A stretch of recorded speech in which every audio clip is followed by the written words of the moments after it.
সুস্বাদু ঘরোয়া খাবার খেতে চাইলে অবশ্যই দমদম সিটির থালি স্কোয়ার টিফিন কর্নারে আসতে হবে, যেখানে সন্ধেবেলা পাওয়া যায় মটন ঘুগনি, এগ তড়কা, তড়কা, আলুর দম, মিক্স সবজি, এছাড়া ঘুগনি।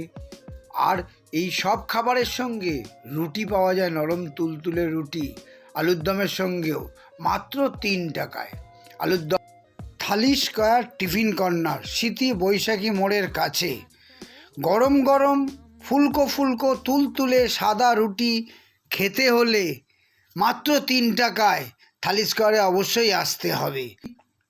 আলু, ফুলকপি, গাজর, বিনস দিয়ে মিক্স সবজি অথবা তড়কা বা এগ তড়কা, সুস্বাদু ঘুগনি, আলু পটলের তরকারি সবই পাওয়া যায়। এছাড়াও এগ কারিও পাওয়া যায়। এসব খেতে হলে অবশ্যই আসতে হবে থালি স্কোয়ার টিফিন।